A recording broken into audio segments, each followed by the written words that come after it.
సప్తపది serial మే 11వ episode చాలా ఆసక్తికరంగా సాగింది. అరవింద్ ఆవేశంతో కోపంగా ఇంటికి వస్తాడు. మైత్రి శోభల మీద నింద వేస్తాడు. మైత్రి చాలా ఆవేదన చెందుతుంది. అసలు ఏం జరిగిందో ఈ ఎపిసోడ్ లో చూద్దాం. అరవింద్ తన కన్నతల్లి ఎలా బయటికి వెళ్ళిందో సీసీటీవీ ఫుటేజ్ లో చూసి తెలుసుకుంటాడు. ఇప్పటికైనా అర్థమైందా నిన్ను కావాలనే వదిలి వెళ్ళిపోయిందని హరి అంటే, మా అమ్మ అలా ఎప్పటికీ చేయదు అంటాడు. మా ఇద్దరిని దూరం చేయడానికి ఎవరో ట్రై చేశారు అంటాడు. ఇక అక్కడే ఉన్న డాక్టరు నర్సుతో నేను లేనప్పుడు మా అమ్మతో మాట్లాడడానికి మా వాళ్ళు ఎవరైనా వచ్చారా అని అడిగితే అక్కడున్న నర్స్ వచ్చారు అని అంటుంది.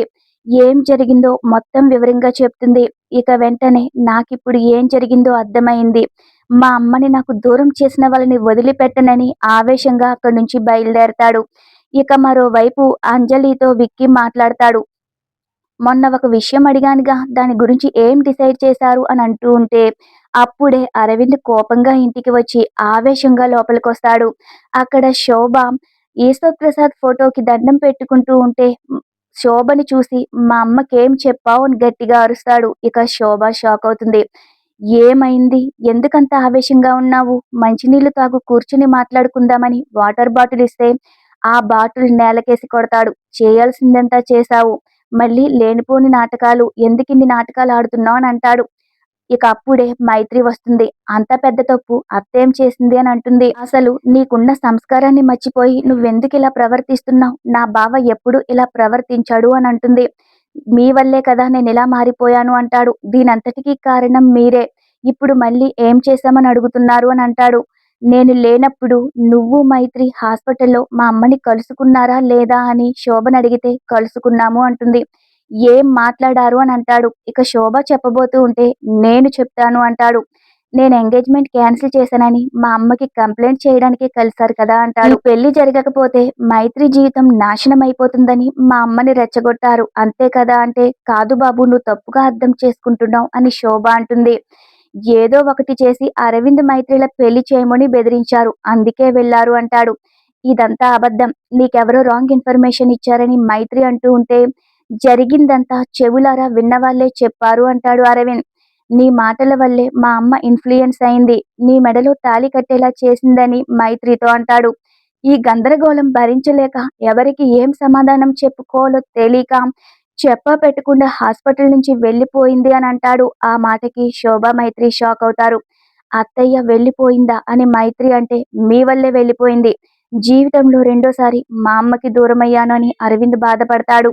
అత్తయ్యని వెతుకుదాం రా అంటూ ఉంటే నన్ను ముట్టుకోవద్దు, నిన్ను చూస్తుంటేనే అసహ్యంగా ఉందని అరవింద్ అంటాడు. మా అమ్మని నేను వెతుక్కుంటాను, నాకెవ్వరి సాయం వద్దు, నేనెవ్వరిని నమ్మను అంటాడు. మీకెవ్వరికి కూడా మా అమ్మ బ్రతికుండడం ఇష్టం లేదంటాడు. అందుకే నా కన్నతల్లి బాధను మీరు పట్టించుకోలేదు, తన కన్న కూతురు ఎవరో ఎంత బ్రతిమలాడినా మీ మనసు కరగలేదు అంటాడు. మీ సవతి అనే కదా మీరు సమయం చూసి రివెంజ్ తీర్చుకున్నారు అని శోభతో అంటాడు. ఇక మైత్రిని కూడా, ఈవిడి గారు కూడా మీ పాపంలో భాగం పంచుకున్నారు అంటాడు. ముగ్గురు కూతుర్లని చూస్తూ ఆవిడ గారి పెంపకంలో మీ గుండెలు కూడా రాతి గుండెలా మారిపోయాయా అంటాడు. కన్న పేగుబంధం కన్న తల్లికే కాదు కన్న బిడ్డలకి కూడా ఉంటుంది. గుండెలు బాదుకుంటూ ఏడుస్తున్న ఆ పిచ్చి తల్లి మీ తల్లేమో అని మీలో ఒక్కరికి కూడా అనిపించలేదా అంటాడు. ఈ తల్లి మీకు కావలసినంత డబ్బు ఇచ్చి ఉండొచ్చు, ఆ పిచ్చి తల్లి మనసు నిండా కూతురంటే కొండంత ప్రేమ పెంచుకుంది అంటాడు. ఎంత డబ్బు పెట్టినా దాన్ని మీరు కొనలేరు అంటాడు.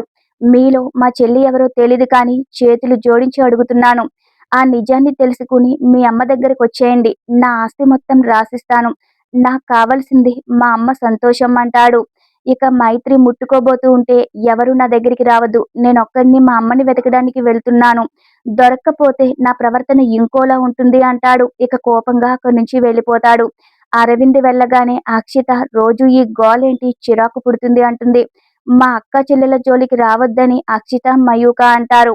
ఇక అరవింద్ చాలా చోట్ల తన కన్నతల్లి కోసం వెతుకుతాడు కానీ ఎక్కడా కనిపించదు. ఒక చోట కూర్చుని చాలా బాధపడతాడు. ఏమైపోయావమ్మా, ఎక్కడున్నావు, నాకు నువ్వు కావాలి అని ఏడుస్తూ ఉంటాడు. ఇక మరోవైపు విక్కీ చోటులు అరవింద్ గురించి మాట్లాడుకుంటూ ఉంటారు. అరవింద్కి అన్నీ మంచి రోజులే అని మనం మురిసిపోయాము, ఒక్కసారిగా వాడి ఆశలన్నీ పేక మేడలా కూలిపోయాయి, మళ్ళీ అనాథలా మిగిలిపోతున్నాడు, వాళ్ళమ్మ అలా చేసిందేంటి, చిన్నప్పుడు వదిలేసింది. తప్పు తెలుసుకుని తిరిగి వచ్చింది. మళ్ళీ వెళ్ళకూడదుగా అని చోటు అంటే ఆవిడ మనసులో చాలా కోరికలున్నాయి. తన కూతుర్ని తెలుసుకోవాలని, అరవింద్ మైత్రి పెళ్లి చేస్తే చూడాలని అని విక్కీ అంటాడు. మరి కాస్త ఓపిక పడితే అన్నీ జరుగుతాయిగా అని చోటు అంటూ ఉంటే, జరగడం కష్టంగా ఉందిగా అని విక్కీ అంటాడు. అందుకే కనబడకుండా వెళ్ళిపోయింది అంటాడు. ఆ మాత్రానికే వెళ్ళిపోతుందా అని చోటు అంటాడు. అరవింద్‌ని టెన్షన్ పెట్టడం ఇష్టం లేక వెళ్ళిపోయింది అంటాడు విక్కీ. ఆవిడ తిరిగి రాకపోయినా బాగుండేది. వచ్చి అరవింద్ బాధను రెట్టింపు చేసిందని విక్కీ అంటాడు. నువ్వు, నేను, మైత్రి కనబడిన చోటల్లా వెతికాము. ఆ పెద్దావిడ దొరకలేదుగా అంటాడు చోటు. సరే అరవింద్ ఎక్కడున్నాడో వాణ్ణైనా వెతికి ఇంటికి తీసుకొద్దామని విక్కీ, చోటు బయలుదేరతారు. ఇక అరవింద్ ఫుల్లుగా తాగేసి నిన్నెవరైనా ఏమైనా అనుంటే నాకు చెప్పాలిగా అమ్మా! నిన్ను గుండెల్లో పెట్టుకుని చూసుకోవడానికి నేనున్నానుగా! నా మీద నమ్మకం లేదా? సొంత చెల్లి ఎవరో తెలుసుకోలేని అసమర్థుడు నిన్నేం చూసుకుంటాడనుకున్నావా? అని ఏడుస్తూ బాధపడతాడు. నిన్ను నాకు దూరం చేసిన వాళ్ళని వదిలిపెట్టను. వాళ్ళంతు చూస్తాను అంటూ తాగిన మైకంలో అక్కడే పడిపోతాడు. ఇక చోటు, విక్కీ అరవింద్‌ని వెతుక్కుంటూ అక్కడికొస్తారు. మీరేంటిలా వచ్చారు అంటాడు. నువ్వింటికి రాకపోయేసరికి వెతుక్కుంటూ వచ్చామని చోటు అంటే, నేనా ఇంటికి రాను, వెళ్ళిపోండి అంటాడు. మా అమ్మ కనబడే వరకు రాను అంటాడు. నిన్ను వదిలిపెట్టి మేము వెళ్ళమని చోటు అంటాడు. ఇలా తాగి ఎక్కడ పడితే అక్కడ పడిపోతే అమ్మ కనిపిస్తుందా? పగలంతా వెతుకుతున్నాం కదా! ఇంటికి వెళ్దాం పద, రేపు మళ్ళీ వెతుకుదామని విక్కీ అంటాడు. నేను రాను, వెళ్ళిపోండి అని అరవింద్ అంటే, నువ్వు రాకపోతే మేము మీతో పాటు ఇక్కడే ఉంటామని వాళ్ళంటారు. బెదిరిస్తున్నారా అంటాడు అరవింద్. మొండితనం చెయ్యొద్దు, ఇంటికి వెళ్దాం అంటాడు చోటు. ఇక అరవింద్ రానంటున్నా సరే బలవంతంగా కారు ఎక్కించి తీసుకెళ్తారు. మరోవైపు మయూక, అక్షితలు ఎందుకిలా బాధపడుతూ కూర్చున్నారు, ఏమైపోయిందని అని ఇంట్లో వాళ్ళతో అంటారు. తల్లి కనబడకపోతే, హాస్పిటల్ నుంచి వెళ్ళిపోతే నీ మీదకొచ్చి ఎందుకరిచాడు అని అక్షిత అంటుంది. అక్కడ తల్లి దగ్గర కాపలా కాయడం కూడా చేత కాదా అంటుంది అక్షిత.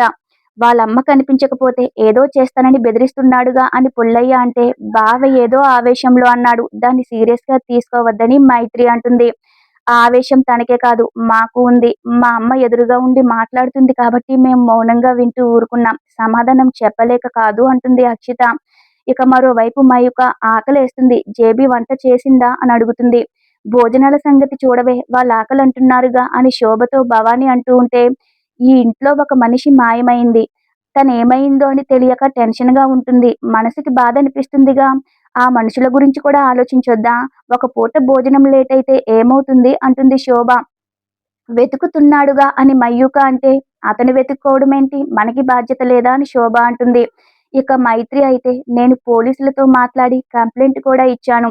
సుశీల అత్తయ్య కోసం వెతుకుతున్నారు అని చెప్తూ ఉంటే, అప్పుడే తాగిన మైకంలో తూలుతున్న అరవింద్‌ని విక్కీ, చోటు ఇంటికి తీసుకొస్తారు. ఈ మొహాలు చూడడం ఇష్టం లేకేగా నేనింటికి రానన్నాను అని అరవింద్ అంటాడు. ఎప్పుడూ లేనిది ఇంతలా ఎందుకు తాగావని అరవింద్‌తో మైత్రి అంటుంది. అంతా మీ పుణ్యమే అంటాడు. నా బాధ మర్చిపోవడానికి తాగలేదు. మీ మొహాలు గుర్తు రాకుండా ఉండటానికి తాగాను అంటాడు.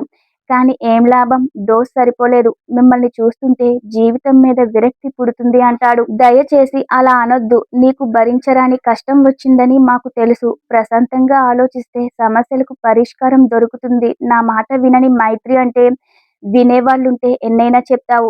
నాలాంటి బకరవాడు దొరికితే నీ అవసరాలు తీరే వరకు వాడుకుంటావు అని అరవింద్ అంటాడు. ఆ మాటలకి మైత్రి షాక్‌తో అలా చూస్తూ ఉండిపోతుంది. రోజుకో ట్విస్ట్‌తో సప్తపది సీరియల్ ముగుస్తుంది. రేపటి ఎపిసోడ్‌లో అత్తారింట్లో అడుగు పెట్టడానికి లగేజీతో సహా మైత్రి వస్తుంది. రేపటి ఎపిసోడ్ మిస్ అవ్వకుండా ఉండాలంటే మన ఛానల్‌ని సబ్స్క్రైబ్ చేసుకోండి.